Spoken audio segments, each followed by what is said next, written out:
For 60 years, I had everybody convinced I was a man. Now that's acting. Hollywood has always promised reinvention, but this time, something feels different. Quieter, heavier.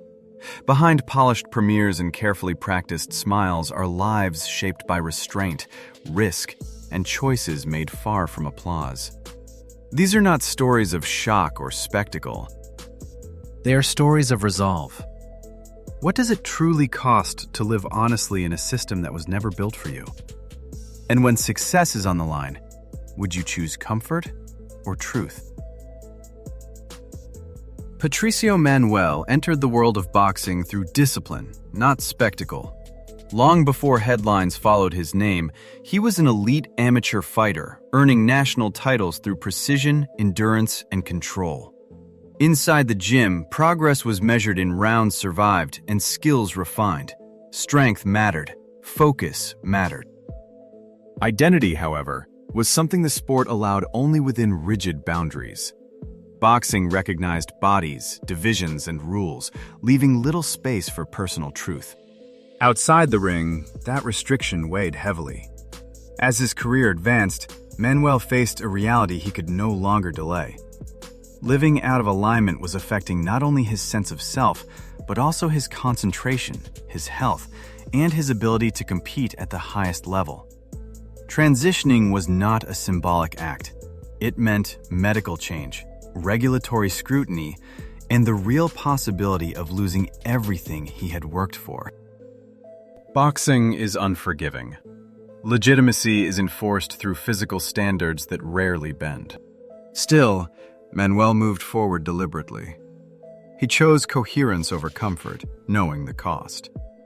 In 2018, he made history as the first openly transgender man to compete professionally in American boxing. His debut was not framed by celebration or spectacle. He won quietly, letting performance speak instead of explanation. Later matches brought setbacks, but his presence alone reshaped the conversation. Today, Manuel continues to train, compete, and advocate without demanding exception. His story is not about redefining boxing. It is about claiming the right to participate fully, honestly, and without apology. Long before reality television and global media attention, Caitlyn Jenner was a symbol of American discipline and certainty. Winning Olympic gold in the decathlon placed her at the center of national admiration, representing strength, control, and traditional ideals during a time when clear roles were rarely questioned. That public image followed her for decades, reinforced through endorsements, television appearances, and later amplified by the rise of family-centered reality fame. From the outside, her life appeared defined by achievement and confidence. Privately, however, alignment never matched success. Jenner has spoken about a lifelong awareness that her public identity was something she endured rather than inhabited. The cost was emotional isolation, carried quietly while accolades accumulated. By the time she chose to speak openly, the stakes were enormous. Her transition unfolded under relentless media scrutiny, turning a deeply personal reckoning into a global cultural moment. In 2015, she introduced herself on her own terms, reshaping a familiar face within a long-suppressed truth. The response was immediate and divided. Visibility brought support, confusion, admiration, and criticism all at once. For many, her story challenged deeply held assumptions. Rather than retreat, Jenner remained present, documenting transition, family strain, and personal adjustment without simplifying the narrative. She allowed contradiction to exist alongside honesty. Today, Caitlyn Jenner's influence remains complex and contested. She is celebrated by some, criticized by others, and debated even within the communities she represents. Her story raises a difficult question. When personal truth becomes public history, who gets to decide how it should be understood? James Dean remains one of Hollywood's most enduring mysteries, not because of scandal, but because of everything left unresolved. On screen, he embodied restless youth, emotional volatility, and quiet defiance. His performances felt exposed rather than performed, as if something deeply personal was always at risk. In a post-war America searching for meaning and direction, Dean resonated not as a hero, but as a mirror of inner conflict and uncertainty. Off-screen, Dean resisted definition just as fiercely. In an industry built on clear labels and marketable identities, he moved with deliberate ambiguity. He dated women publicly, formed intense private relationships, and dismissed questions about labels with characteristic restraint. What mattered to him was experience, not explanation. He once said he didn't want to live with one hand tied behind his back, a statement less provocative than philosophical. In the 1950s, such openness carried real danger. Careers were destroyed by suspicion alone. Dean navigated those pressures quietly, without declarations or public positioning. His refusal to clarify became its own form of resistance, subtle but meaningful. He did not demand understanding. He simply lived within uncertainty. When he died at just 24 years old, that ambiguity was frozen in time. There was no later clarification, no revised narrative, no controlled legacy. What remains is possibility. James Dean's influence endures not through answers, but through silence. His story invites reflection rather than conclusion, reminding us that identity does not always seek resolution, and truth does not always announce itself. Hunter Schafer's path into public life was shaped by creativity long before visibility or fame. Growing up in North Carolina, she experienced an early discomfort with prescribed roles and expectations. Rather than trying to explain herself before she was ready, she turned inward, using drawing, fashion, and storytelling as tools for self-understanding. Art became a private language, offering structure when words felt inadequate, and allowing identity to exist without demand or defense. That quiet exploration later translated into remarkable clarity. Schafer's breakthrough came with Euphoria, where her portrayal of Jules Vaughn carried an emotional precision that felt lived rather than performed. The character's vulnerability, desire, and agency resonated deeply because they were never presented as lessons. Representation arrived without instruction, inviting empathy instead of explanation. While audiences often merged actor and role, Schafer consistently maintained distinction, refusing to be reduced to a single narrative. Beyond acting, she entered the fashion world with the same restraint. Walking major runways and collaborating with global brands, she maintained creative boundaries, choosing authorship over visibility alone. In recent years, she expanded behind the camera, co-writing episodes and developing original projects that reflect intention rather than adaptation. Advocacy followed naturally, expressed through measured presence instead of spectacle. Hunter Schafer's influence does not rely on volume. It emerges through consistency, control, and a refusal to over-explain existence. Her story invites reflection. Does her impact come from what audiences see on screen, or from the quiet authority she continues to build beyond it? Carmen Carrera first entered public awareness through reality television, where confidence and beauty were framed as performance rather than truth.